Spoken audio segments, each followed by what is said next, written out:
The worst part was how calm he was. We weren't even in a screaming match. Not really. Id made a mistake with our taxes.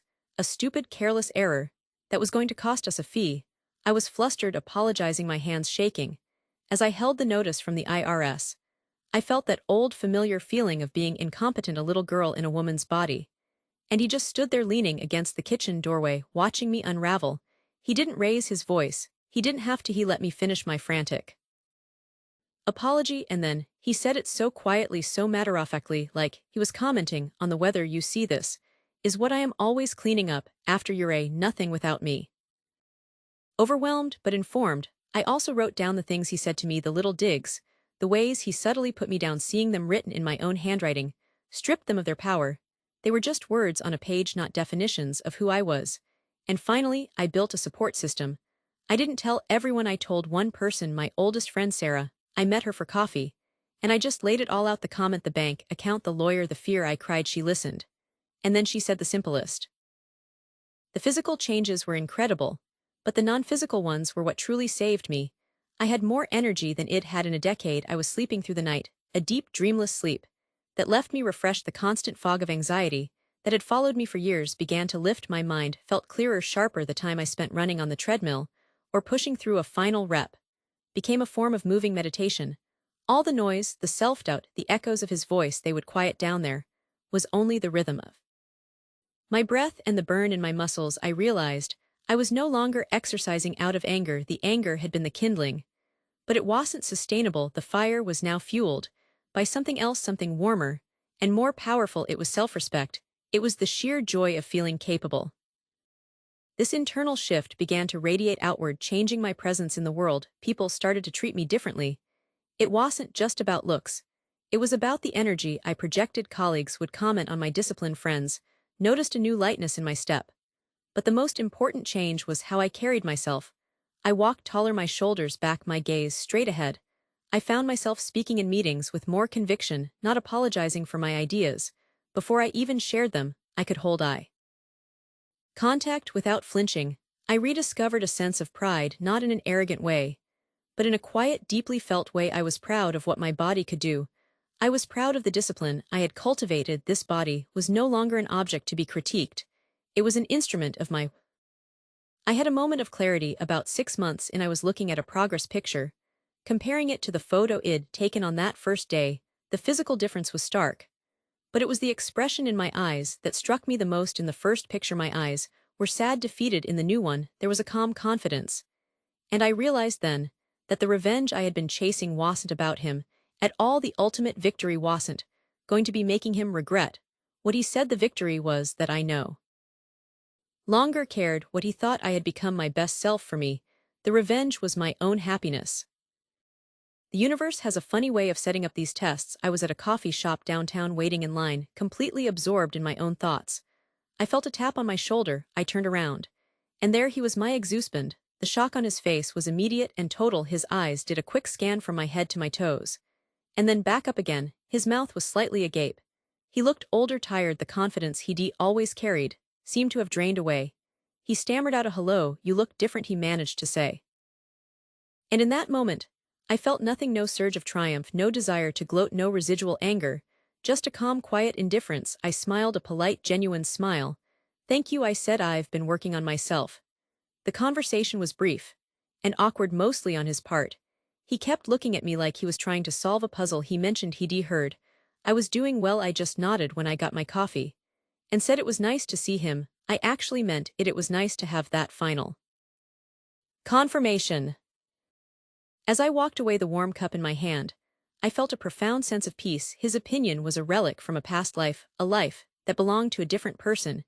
His shock was not my victory. My victory was in the calm, steady rhythm of my heart. My victory was in the strength I felt with every step I took. My victory was the simple, unshakable knowledge that I was living a life of purpose and joy. He said I was nothing, but in rebuilding myself, I discovered that I was, and always had been, everything. Most powerful thing, I see you, and you are not nothing. Having one person who reflected back a different truth than the one I'd been living was like throwing gasoline on that spark inside me. The best revenge isn't a moment of confrontation, it's a lifetime of quiet, confident success. It's waking up every day, and choosing yourself over and over again. It's the peace that comes from knowing your own worth, completely independent of anyone else's validation. They told me I was nothing, an empty vessel, a hollow person with nothing to offer. And for a long, long time I believed them. Their words became the only truth I knew, a mantra of my own worthlessness that played on a loop in my head. I felt completely erased, wiped clean of any identity. I was a blank space, a silhouette waiting to be defined by someone else's cruelty. But then one day something shifted. It wasn't a grand dramatic moment. It was quiet. I was sitting in my apartment, surrounded by the silence they said I deserved, and I looked at a blank page in a notebook, and instead of seeing it as a reflection of my own emptiness, I saw it as something else, a possibility, a clean slate. If I was truly nothing, then I could be anything. I could become anything. That blank page wasn't a judgment. It was an invitation. The emptiness inside me wasn't a void to be feared. Space to be filled, my own private canvas. So I started to fill it. At first it was clumsy. I bought a cheap set of watercolors and made messy, indistinct blobs of color on thick paper. I wrote sentences that made no sense, fragments of feelings I couldn't name. I started learning basic code, building little digital worlds that only I would ever see. I didn't care if it was good. That was the most important part. I gave myself permission to be terrible. The act itself was the point, the simple physical motion of moving a brush, of typing word, of shaping a lump of clay. It was proof that I existed. I was making a mark on the world, however small. It was a rebellion. Every splash of paint was a denial of their declaration.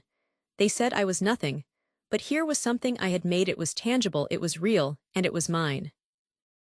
I began to lose track of time. I'd sit down with my notebook at 7 in the evening, and the next time I'd look up, the sun would be rising. That's when I found it, the flow state. It's like diving into a deep, quiet river, where the current carries you along. All the noise, the doubt, the echoing voices, they just faded away.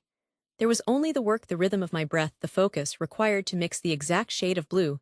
I saw in my mind the puzzle of structuring a chapter, just right, my project, a book about character learning to build herself from the ground up, began to take shape. It wasn't just a story anymore. It was a map of my own healing. Every challenge the character faced, every small victory she earned, was a reflection of my own journey. I shyly started sharing bits of my process online, not the finished work, just the messy in progress parts, a paragraph I liked, a corner of a painting. And I found a community, other people who were also creating their way out of dark places. We cheered each other on, we offered gentle critiques. For the first time, I felt like I belonged somewhere, not because of who I was supposed to be, but because of what I was trying to become. My hobby became an obsession, and then it became a serious pursuit. Invested in better brushes, I took an online course in storytelling.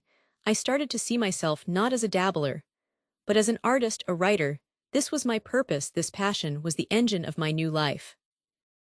Now came the real work, the rebuild. I had to become someone who could earn her own money.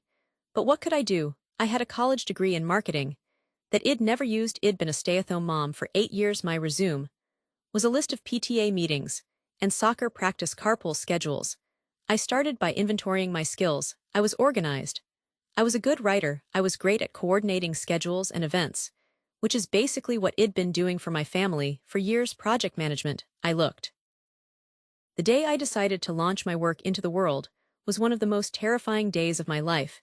It was 1,000 times more frightening than any confrontation I'd ever had. This was different. This was me saying, this is my heart. This is my soul. This is what I've built from the ashes. It judged me. I hit the publish button on my ebook, and my hands were shaking. I listed my first painting for sale on a print-on-demand site, and I felt physically sick. I was exposing the most vulnerable, tender part of myself. I was offering up my nothing and praying it would be seen as something. The response was slow at first, a few likes, a nice comment, then a sale, then a review of my book that brought me to my knees. Someone wrote that my story made them feel less alone, that they saw their own struggle in my words, and it gave them hope. That was the moment everything changed. An audience began to grow, not around a persona, but around my authentic story. People were connecting with the truth of the pain and the triumph. I started a small online business, selling prints of my art and digital copies of my book. What was once a desperate act of self-preservation became a sustainable career. I was monetizing my passion. I was making a living from my creativity. The symbolism wasn't lost on me. They said I was nothing, of no value. Now people were willingly happily paying for the value I created. I had literally transformed nothing into something. Now when I look back, I see a legacy being built. It's not a legacy of fame or fortune. It's a legacy of impact. I get messages from people who have read my book or seen my art. They tell me their stories. They tell me that my work gave them the courage to pick up a paintbrush, to start writing their own novel, to leave a toxic situation. My pain, which I once thought was a curse, was actually a seed. And from that seed grew my most beautiful work. But the book isn't my greatest creation, the paintings aren't. My masterpiece, my greatest creation, is the life I have built for myself, a life of purpose, surrounded by a community I adore, doing work that fills me with joy. I built this entire world with my own two hands, one word, one brushstroke, one line of code at a time. The message I carry now, the one I whisper to anyone who will listen, is this: your pain does not have to be the end of your story. It can be the beginning, that hollow feeling, that emptiness. It can be the fertile ground where you plant the seeds of your future. Don't try to just get over it. Don't just endure it. Create your way out. Build something new from the broken pieces. Write the book, start the business, paint the masterpiece. Whatever it is for you, your greatest revenge against those who tried to erase you is to create life so vibrant, so full of meaning, that its light utterly obliterates the shadows they tried to cast over you. You are not nothing, you are a creator. Now go and create. The noise of the city was just a hum outside my window. I had lit a candle, its flame the only real movement in the room. I was sitting on the floor, back straight, trying to focus on my breath in and out. It was a struggle. My mind kept replaying it, the slam of the door, the silence that followed, and then the words. They echoed in the emptiness. He left behind Ure, nothing without me. For so long I had worn that identity like a suit of clothes, the wife, the partner, the half of a whole. I had built my life around the contours of his, smoothing out my edges to fit better. I thought that was love, that was being a good partner. And when he said those words, it was meant to be a final blow, a verdict on my worth. It was meant to shatter me, and it did, but not in the way he intended. At job postings for entry-level virtual assistant and project coordinator roles, they required skills I didn't have, like specific software proficiency. So I signed up for an online course. I spent my evenings, after the kids were in bed, hunched over my laptop watching video tutorials and taking notes. It was tedious, it was hard. There were nights I wanted to quit, to just watch TV and numb out.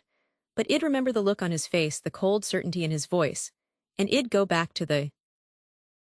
It didn't break me into pieces of the person I was, it broke the person I was pretending to be, the foundation of that identity, the one built entirely on his approval. His presence just crumbled. It was like a building collapsing inward, leaving nothing but a cloud of dust and an empty lot. I remember sitting there in the days after, feeling this profound emptiness. It wasn't just sadness, it was a void, a terrifying silence. If I am not his wife, and I am not the person who existed only in relation to him, then who am I? The question echoed in the hollow space he had left. There was no answer, just the question itself, hanging in the air. That was the beginning, the ego death, the necessary painful demolition of the false self I had been living as. That's why I was on the floor, trying to breathe. The journey inward felt like the only option. There was nothing left outside to grasp, for no one to call who would understand the depth of this existential confusion. So I turned to the only place I hadn't looked inside. At first, meditation was just a word. I'd sit for 5 minutes, and my mind would be a riot of thoughts, fears, replays of arguments, anxieties about the future.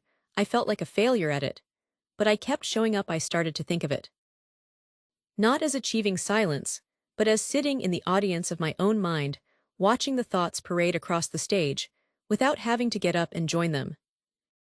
I began to journal, not a diary of events, but a stream of consciousness. I would just write whatever came up without judgment, the anger, the fear, the profound loneliness. Seeing it on the page detached it from me. Somehow it wasn't me anymore. It was just a thought passing through. I started taking long walks, not with a destination, but just to walk, to feel the sun on my skin, to notice the way the light filtered through the leaves, to hear the separate sounds that make up the silence of a park. I was learning to be present, to be here in this body, in this moment, without a story attached to it. Slowly a space began to open up inside me, a little pocket of stillness behind the chaos. It was always there, I realize now, but it was buried under a mountain of fear, and needing to be someone in that stillness. I wasn't a wife or an ex or a victim. I was just awareness, a witnessing presence. And that presence was calm. It was unshaken by the storms of emotion that would still rage. I learned to retreat to that inner observatory, when things felt too loud, I'd just watch the storm from a place of quiet, knowing, waiting for it to pass, which it always did. It was from that place of quiet that the real shift happened. The realization didn't come as a loud epiphany, but as a gentle dawning, understanding that essential part of me, this awareness, this spirit, it was whole, it had always been whole. His words, "You are nothing without me," were a lie because they were referring to a construct, a persona. They couldn't touch this core of being, that I was starting to connect with. This self wasn't nothing, it was everything, it was a part of something much larger. I started to feel a connection to a universal energy. I don't know what to call it, God, the universe, source. The label doesn't matter, it was a feeling of being held, of being a single note in a vast, beautiful symphony. I realized that my worth wasn't something to be earned or granted by another person. It was inherent, it was given by the mere fact of my existence. I was a child of this universe, just as valid and worthy as any star or any ocean. This connection affirmed me in a way no human lessons ever could. And with that came a new understanding of love. The love I had with him wasn't love, it was possession, it was control disguised as care. Real love, I saw now, is freeing. It wants the other person to flourish as their own complete self. It doesn't need to diminish them to feel big. This understanding allowed me to do the most liberating thing of all, forgive him, not for his sake. I didn't need to call him or send a letter. This forgiveness was an internal act, a release. I forgave him for my own peace, to cut the last cord of bitterness that was tying me to that pain. I let go of the anger, not because what he did was okay, but because carrying it was poisoning me. I set the burden down and walked away from it. Now I see that painful statement for what it truly was, a twisted, difficult, but ultimately necessary gift. It was the wake-up call I needed. It forced me out of a life of quiet compromise and onto a path of brutal, beautiful truth. I live differently now. My choices aren't based on what will make me look good or secure someone's affection. They come from a place of inner alignment. Does this feel true to me? Does this honor the spirit that I am? It's a quieter life in some ways, but it is profoundly peaceful. The validation I used to seek from others, I now find in that morning meditation, in the feeling of the earth under my feet, during a walk, in the quiet knowledge that I am, and have always been enough. The peace that comes with that is unshakable. It doesn't mean life is always easy. Challenges still come, but they don't threaten my core anymore. I am rooted in something real. And sometimes, I see a flicker of that old seeking in other people's eyes, a friend worrying if she's good enough, a colleague desperate for approval. And I have this quiet hope that my presence, my calm, might be a small inspiration, that maybe they'll see that the validation they're looking for out there, it's not there, it's a treasure buried within, waiting to be discovered. The journey to find it is the most important one you'll ever take. It's the journey home to yourself. The sound of his key in the lock used to make my stomach twist into a knot, but not tonight. Tonight it was just a sound. I was in the kitchen helping Sarah with her math homework. You know, the new Common Core stuff that makes no sense to either of us. But we were laughing about it. The front door opened and closed with a little too much force, the way it always does when he's had a bad day. Sarah's smile faded just a little. She didn't even look up from her worksheet, but her shoulders tensed, and that tiny reaction, that flinch I saw in my daughter, was like a switch being flipped inside me. He walked into the kitchen, not even looking at us, and went straight to the fridge. The air got thick. He started muttering about the traffic, about his idiot boss. Just a low stream of complaints. Sarah kept her eyes glued to her paper, her pencil gripped too tight. And then he turned to me, his voice sharp. Did you even bother to pick up my dry cleaning, or was that too much to ask? It was the same old script, but I didn't follow it this time.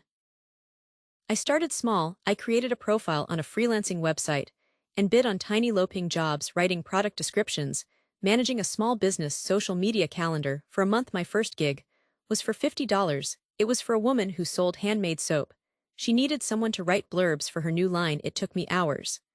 But when I sent the invoice, and that $50 landed in my new bank account, it felt like $1,000,000. It was money I had earned with my own mind, my own.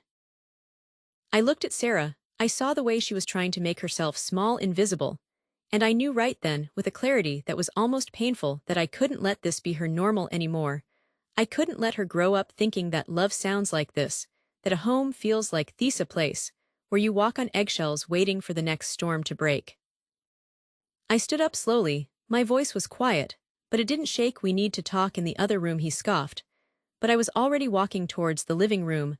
I heard Sarah's chair scrape back, as she quietly slipped away upstairs. Good, that was the whole point. In the living room, he stood with his arms crossed. What's this about? I'm tired. I looked him right in the eye. This ends tonight. The yelling, the comments, the walking on eggshells. It ends for them, for Sarah. And for Jake, he started to protest.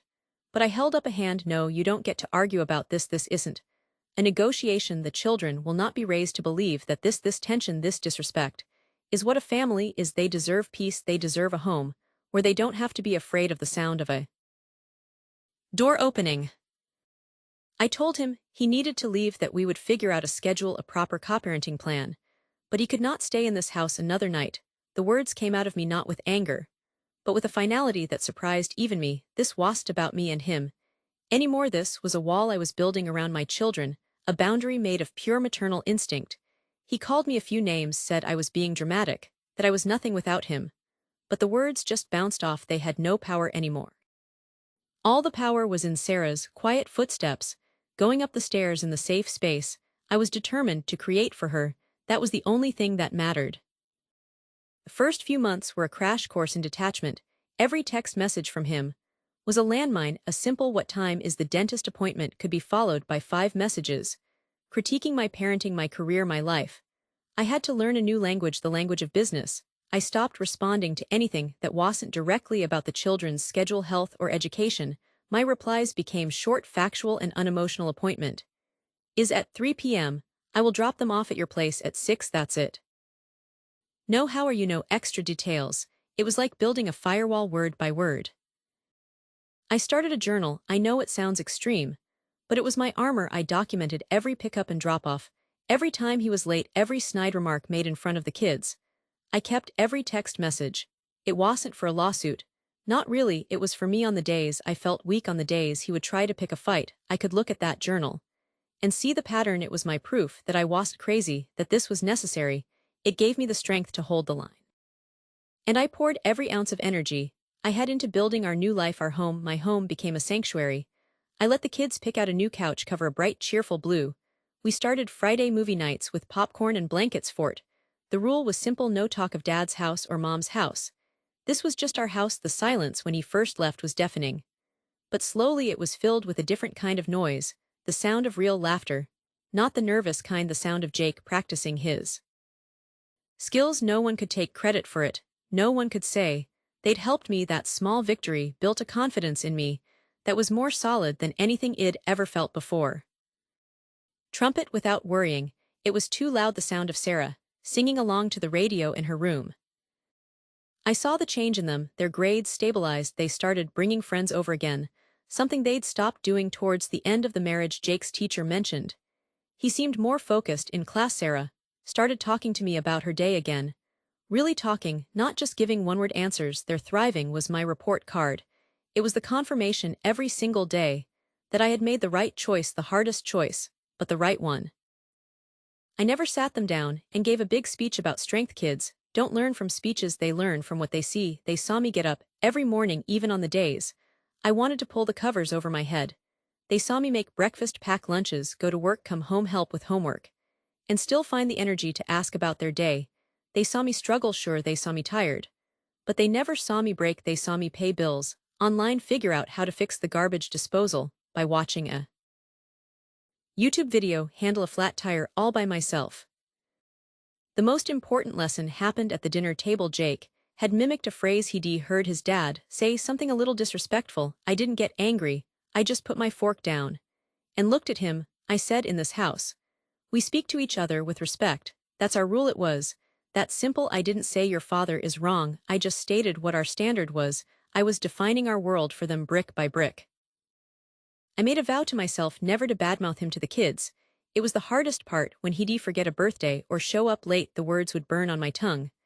But I swallowed them, because I realized his actions were speaking volumes all on their own. My job was to tell them he was unreliable. My job was to be so reliable that his unreliability became just a fact of life, not a source of their pain. My consistency was the contrast. My calmness was the answer to his chaos. They were learning through experience what stability felt like. They were learning what a strong woman looks like, not from a movie, but from watching their mom build a life from the ground up.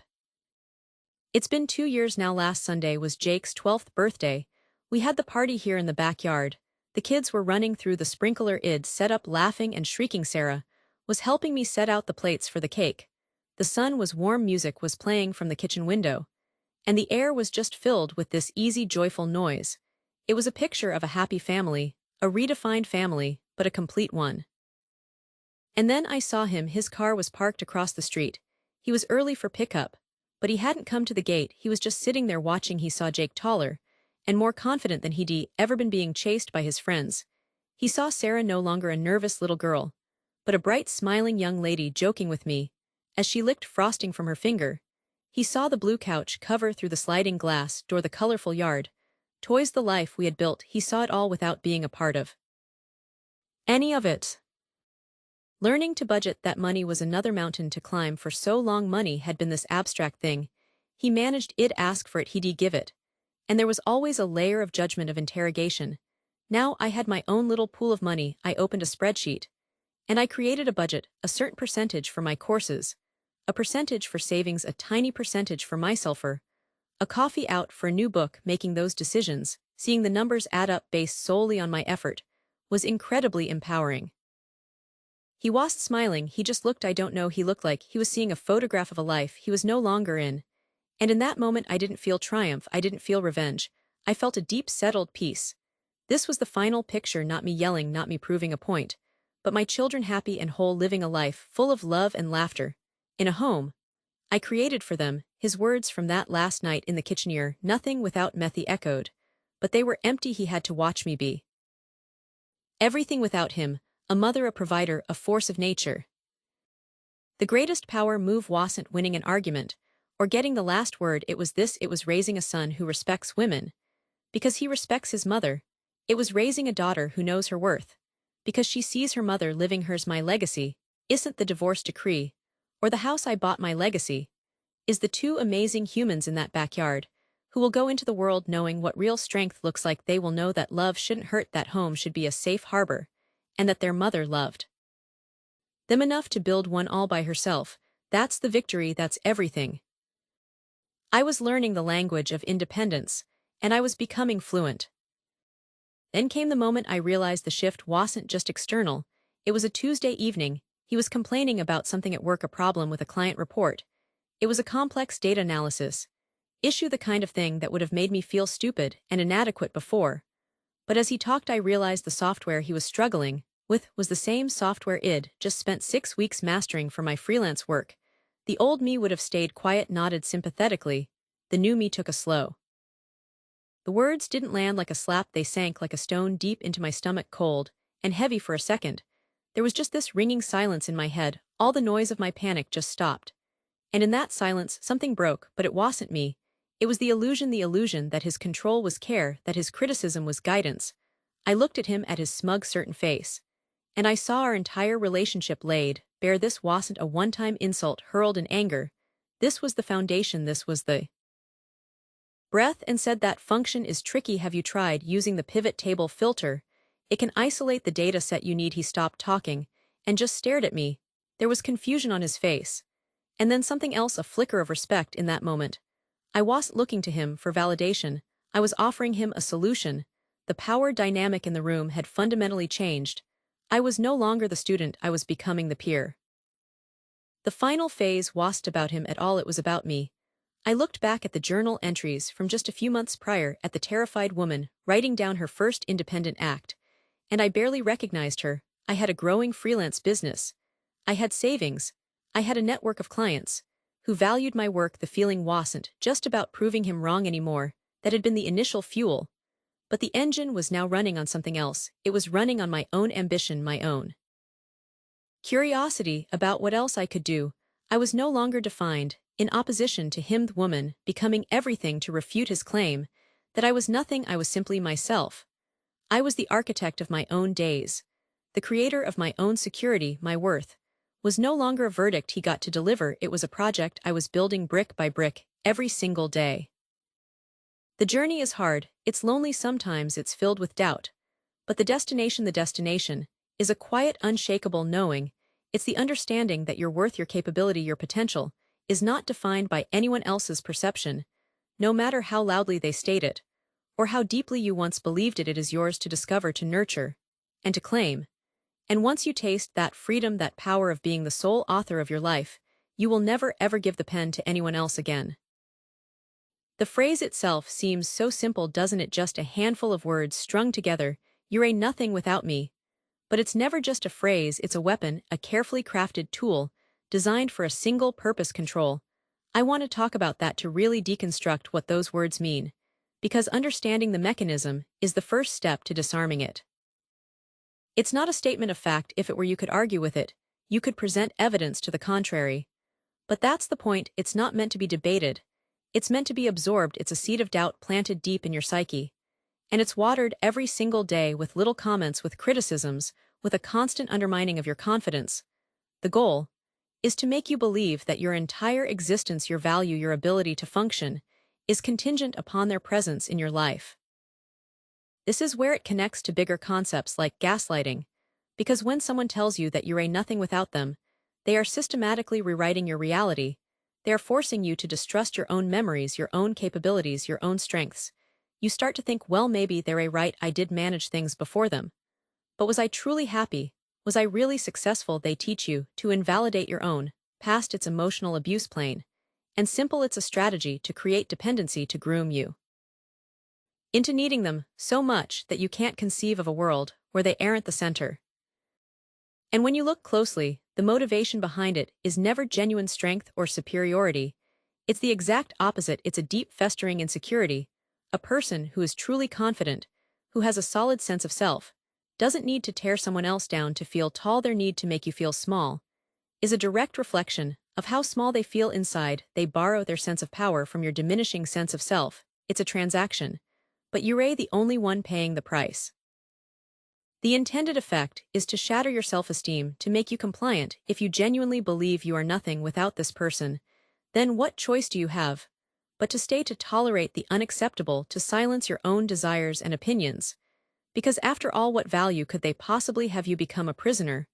But the bars are made of your own believed inadequacy, a belief they have meticulously cultivated. Bedrock belief he'd been building on for a decade, and I had been letting him. The devastation was there, a huge black wave, but right behind it, so small I almost didn't recognize it, was a flicker, a tiny defiant spark of clarity. It was the beginning of a thought, a question I hadn't allowed myself to form in years. Is that true? The immediate impact of hearing that over and over is a slow, insidious internalization. You don't just hear the words, you start to wear them. It becomes this layer of shame that coats everything you do. You feel a profound sense of self-doubt that creeps into the simplest tasks. Making a decision becomes agony because you've been taught that your judgment is faulty. You second-guess every thought, every feeling. The phrase creates a psychological prison. You look at the door, you know it's unlocked, but you can't bring yourself to walk through it because you've been convinced that on the other side is nothingness, a void, that leaving wouldn't be an escape, it would be a dissolution.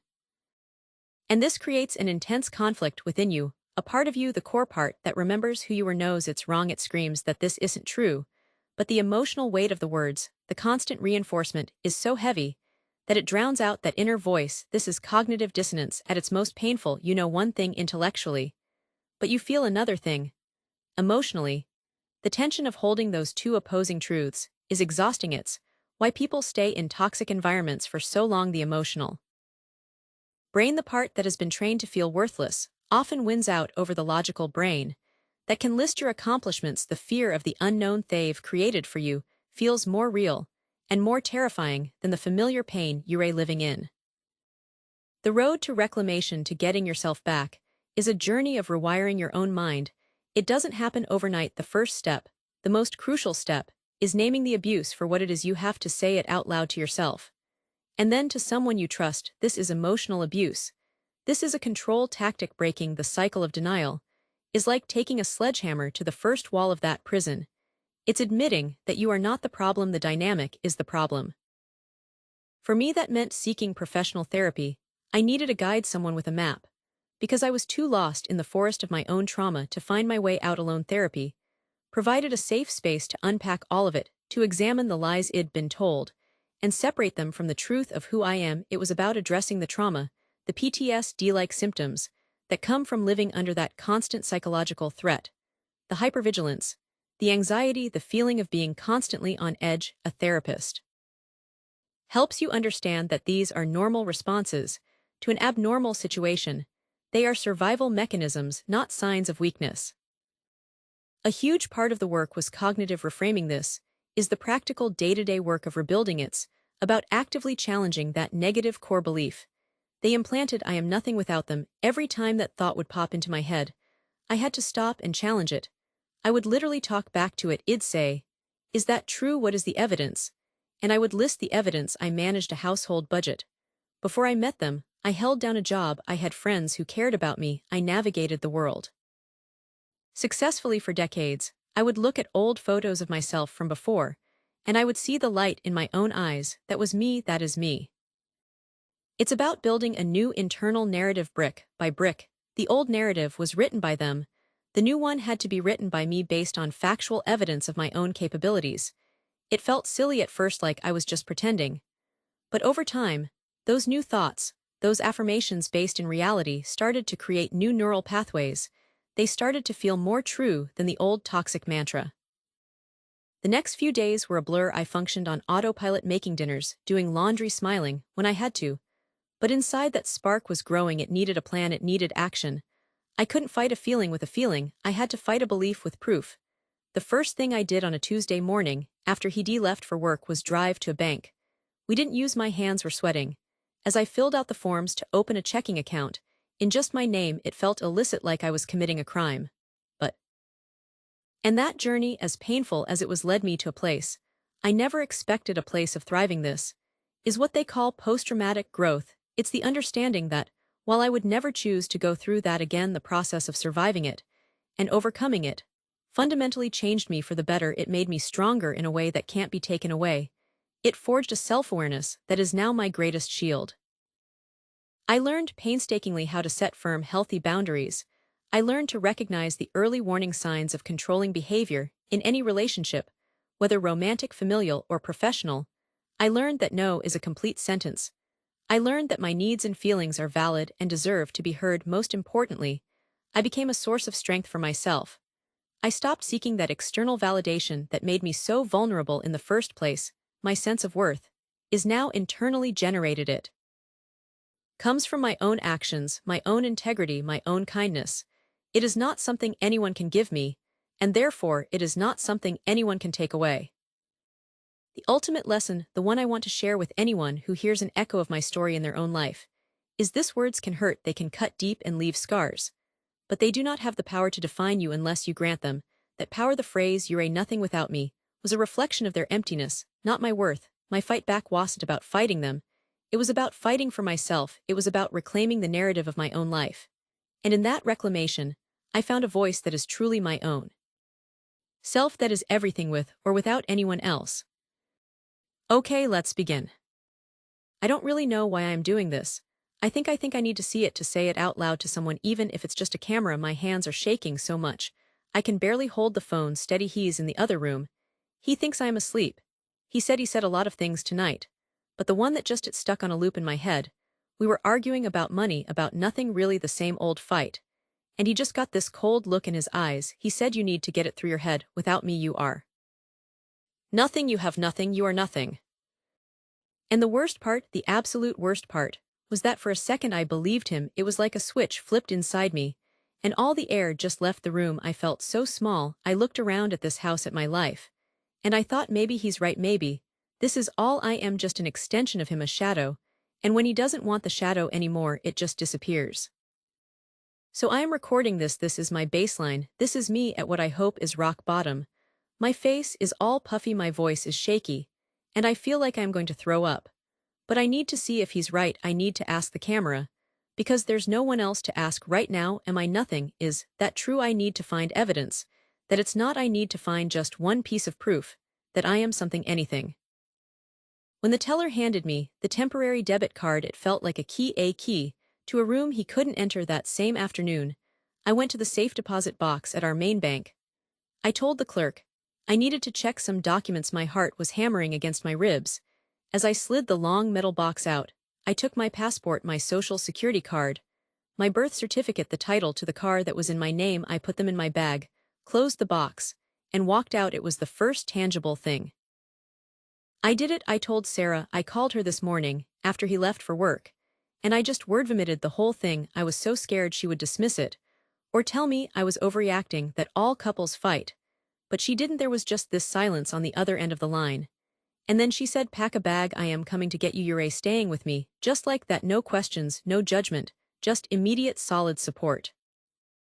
I am at her apartment now. She made me tea and we sat on her couch, and I told her everything, not just from last night, but all the little comments over the years, the way he'd criticize how I dressed or make a joke about my opinions in front of friends, the way he'd take over any project I started, because I wouldn't do it right. And she listened, she just listened for hours.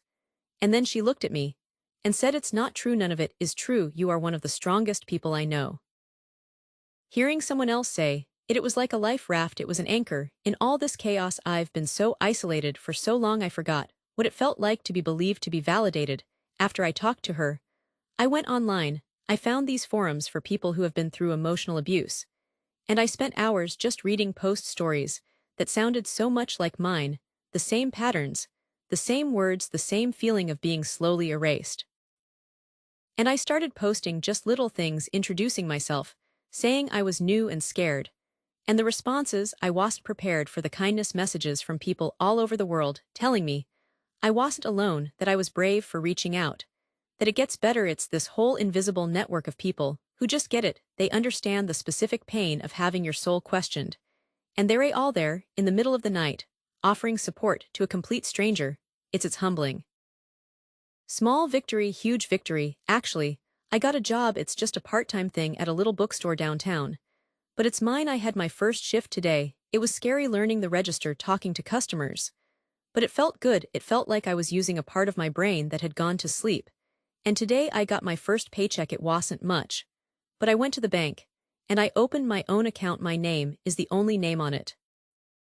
I filmed myself holding the debit card. It's just a piece of plastic, but it feels like a key to a door I didn't even know was locked. I posted about it in the online group, and the comments just exploded. People were so happy for me. They knew what it meant. They called it Independence Day. And Sarah took me out for dinner to celebrate. We didn't talk about him at all. We talked about books and movies and stupid things. It felt normal. It felt like my life was starting to belong to me again. Another thing happened. I've been vlogging these little updates just for myself, but I decided to post one, just a short one, about cooking a meal for myself. For the first time I made pasta. It was simple, but I made it exactly how I like it, with too much garlic, which he never liked. And I sat at Sarah's table, and I ate it. And it was delicious. In the video, I just talked about how something as simple as a meal can feel like a declaration. The comments on that video, they're not just supportive. They're celebratory. People are sharing their own first meal stories. It's like we're all cheering each other on for these tiny, massive steps. I signed the lease today. My hands weren't shaking this time. I held the pen, and I signed my name. It's a studio apartment. It's small, and it's on the 3rd floor with a weird little kitchen. And it's perfect. It's mine. The landlord handed me the keys, and they felt heavy, good heavy. I made a video right there in the empty apartment. The sound echoed. I just walked through the rooms showing the blank canvas. This is the bedroom. This is where I'll put my bed. This is the living area. This is where I'll have a bookshelf. This is the window where the light comes in. I talked about the silence. It's not a lonely silence, not like the silence in my old house. This silence is full of potential. It's waiting for me to fill it with my life I had done for myself in a decade. The response was overwhelming. People I've never met are offering to help me move, giving me decorating tips, sharing links to cheap furniture. The community. It's not just an idea anymore. It's a real, tangible thing. They've been with me through every tear, every doubt. And now they're here for this joy. It's proof that I built this, not him, me with a lot of help. But I did the work. I took the steps. This will be my last video on this channel, at least the last one of this kind. I feel like the journey I started to record, it's reached a new chapter. I am sitting in my own apartment. I am looking at the books on my shelf, the plants on the windowsill, the mug of coffee in my hand, my mug in my home. I was thinking about that first video, me hiding in the bathroom, whispering into my phone, asking if I was nothing. I look at that woman, and my heart breaks for her. But I am also so proud of her. She had no idea what was ahead. She was just looking for one piece of evidence, and she found an entire army. I did not do this alone. That's the most important thing. I've learned my strength didn't come from nowhere. It came from Sarah, who opened her door without hesitation.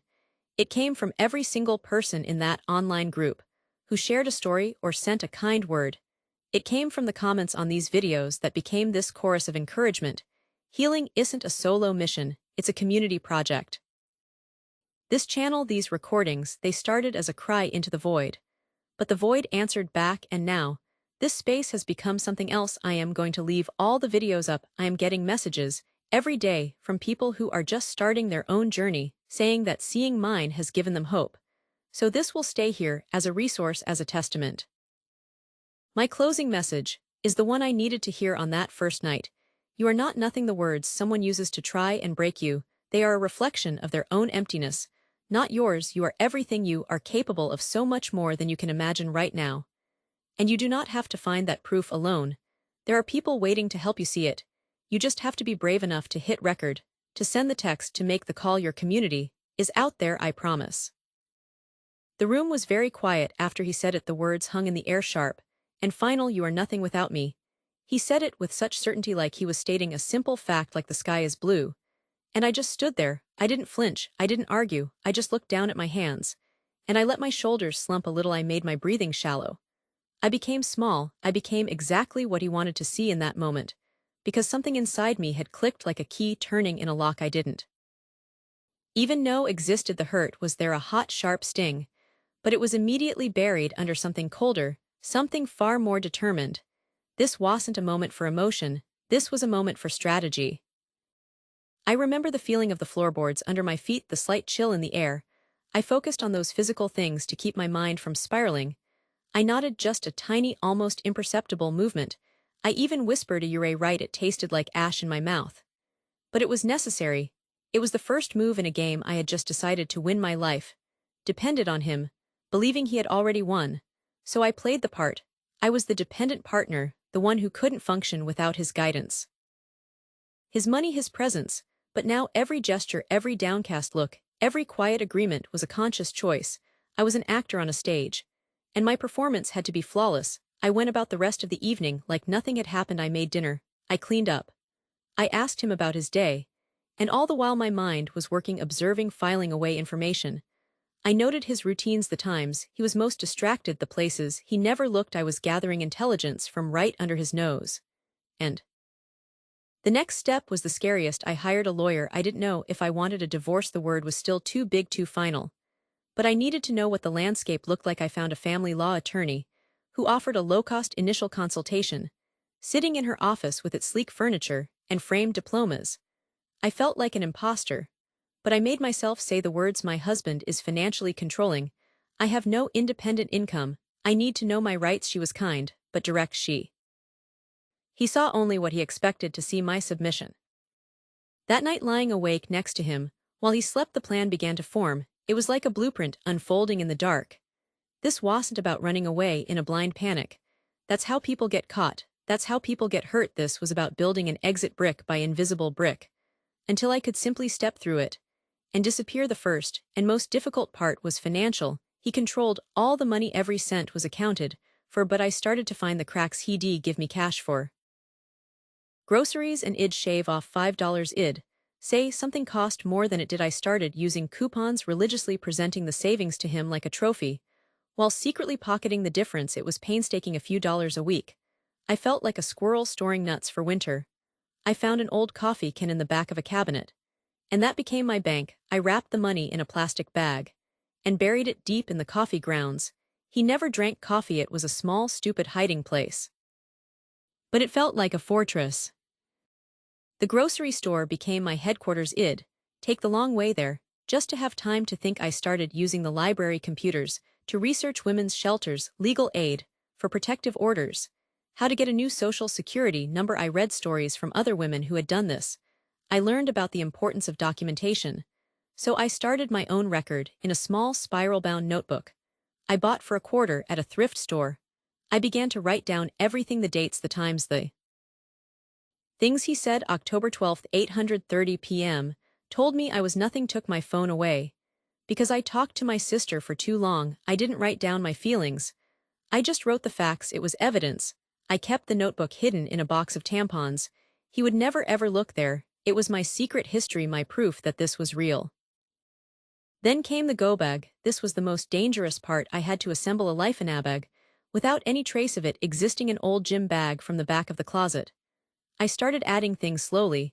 When he was at work, a change of clothes, socks, underwear, a toothbrush, my important documents, my birth certificate, my social security card, which I had to slowly, carefully extract from his filing cabinet over a period of weeks. I made photocopies of his financial statements, anything that might be useful. Later, I packed a prepaid phone card, a list of important phone numbers memorized from the library computer.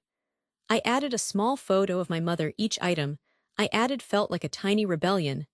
The bag lived at the very back of my side of the closet, buried under winter sweaters.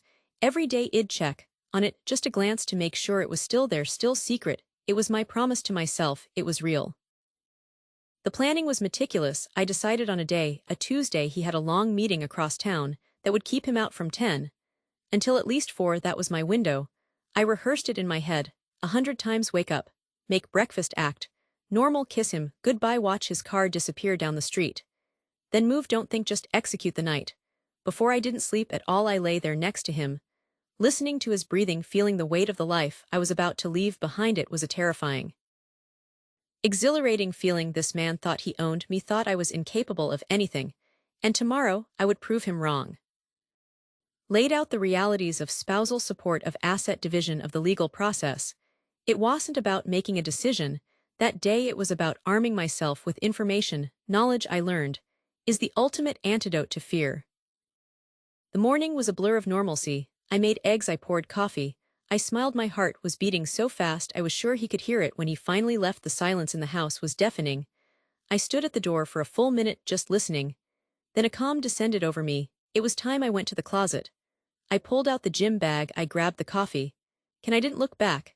I didn't take a souvenir. I walked out the front door, got into my old car, and started the engine. The drive away from that house was the longest drive of my life. Every stoplight felt like an eternity. I expected to see his car in the rearview mirror at any second. But I didn't. I just drove. I drove to a motel on the other side of the city, a place I had researched, a place that took cash. I paid for one night. I locked the door. And then I sat on the edge of the bed. And the silence was so profound, it was almost loud. There was no yelling, no criticism, just the hum of the air conditioner. I was safe, I was alone. And the reality of what I had done crashed over me. I started to tremble, not from fear, but from the sheer magnitude of it. I had done it, I had escaped. The first thing I did was get a new prepaid phone. I called the women's shelter. I had researched, I told them I was out, I was safe for now. But I needed help. They were amazing. They helped me find a more permanent place in a confidential location. They helped me with the legal steps. The most important rule they gave me, the one I clung to, was no contact, absolutely none. No answering his calls, no responding to his emails, no explaining. He would try to love bomb me, to promise change, or he would try to threaten me. Either way, any response from me would be a thread he could pull to unravel my entire new life. So I cut the thread, I blocked his number, I changed my email. It was the hardest and most necessary part of the entire plan. Breaking that cycle of manipulation required absolute silence. For months I lived in that silence. I built a new life piece by piece. I found a job, a small apartment. I started taking classes at a community college. It was slow, and it was hard, but it was mine. Every decision was mine. And then about a year later, I heard through a mutual friend that he had seen me. I was downtown walking to my new job. I didn't see him, but he saw me. He saw me laughing with a coworker. He saw me wearing clothes he'd never seen, carrying a briefcase, looking happy, looking belonged to myself. The friend told me he was shocked, not angry, not vindictive, just utterly bewildered. He couldn't reconcile the woman he saw, confident, independent, successful, with the nothing he believed he had left behind. His entire understanding of our relationship, of me, had been proven false. My success wasn't a rebellion shouted in his face. It was a quiet fact that dismantled his reality without me ever having to say a word. That's when I truly understood the power of what I had done. My quiet strategy wasn't cowardice. It wasn't weakness. It was the deepest form of strength. It was the strength to prioritize my safety over my pride. It was the strength to play a long game, when every instinct screamed for a short-term fight. It was the strength to build a future in secret under impossible pressure. The bravest thing isn't always the loudest confrontation. Sometimes the bravest thing is the silent, calculated, meticulous planning of your own escape. It's looking at the person who holds your leash, agreeing that you're nothing, and all the while knowing you are everything, and you are about to prove it to the only person who matters, yourself. And I was so afraid. The emotional whiplash was brutal. One minute, I was filled with this fierce burning resolve. The next I was sobbing on the bathroom floor, convinced I was making a huge mistake, that he was right, that I couldn't do anything on my own. So I started a journal. It was just a cheap spiral-bound notebook. I didn't write long poetic entries, it was more like a logbook. I wrote down the facts. October 12, open bank account, felt scared, but strong. October 15, spoke to lawyer, felt. He said I was nothing. He actually said those words. We were in the kitchen, the fluorescent light humming overhead, and he was just listing my faults like he was reading from a grocery list. And that was the final item. You are nothing. The words didn't even feel angry. They were cold, flat, a simple statement of what he believed to be fact. And in that moment, something in me didn't break, it ignited. It was a cold, hard spark. I looked at his face, at the absolute certainty there, and I made a decision. I would take those words, that insult, and I would forge them into something he could never comprehend. The very next day I walked into a gym for the first time. The sound hit me first, the clanging of metal plates, the grunts, the thumping bass of terrible music. It smelled like sweat and disinfectant. Everyone seemed to know exactly what they were doing, their movements fluid and powerful. I felt like a ghost, transparent and out of place. I stood by the entrance for a good 5 minutes, just watching, my heart hammering in my chest. But I remembered the cold spark. I walked over to the treadmill, the simplest thing I could find, and I just started walking. Every step felt like a rebellion. Every drop of sweat that dripped down my temple felt like it was washing his words off my skin. The first 2 weeks were pure agony. I woke up every morning feeling like I'd been run over by a truck. My muscles screamed in protest. With every movement, simple tasks like walking downstairs became a monumental challenge. Learning the proper form for a squat was a lesson in humility. I felt clumsy and weak. There were moments lying on the floor after a failed set, when I wanted to quit. The old voice in my head, the one he nourished, whispered that he was right, that I was incapable, but the new voice, the one fueled by that spark, was louder. It said that this pain was productive. This ache was the feeling of weakness leaving my body. I started to see the burn in my muscles not as a punishment, but as a signal that I was building something. I was turning the iron of the weights into the iron of my. It started to become an obsession, but a healthy one. My Sunday afternoons were no longer for scrolling mindlessly through my phone. They were for meal prepping. I'd stand in my kitchen chopping vegetables, weighing chicken breast, portioning out rice. The precision was calming.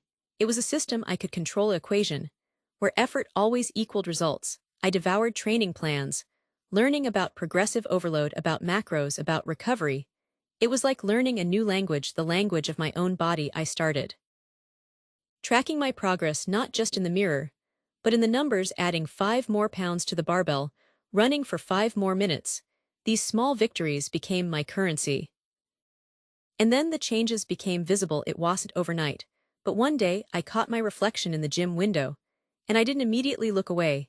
There was a definition in my shoulders that hadn't been there before, a line in my arm that appeared when I flexed. My posture was different. I wasn't hunching my shoulders forward anymore. I was standing tall. My old clothes started to fit differently. My jeans were loose around the waist, but tight around my thighs.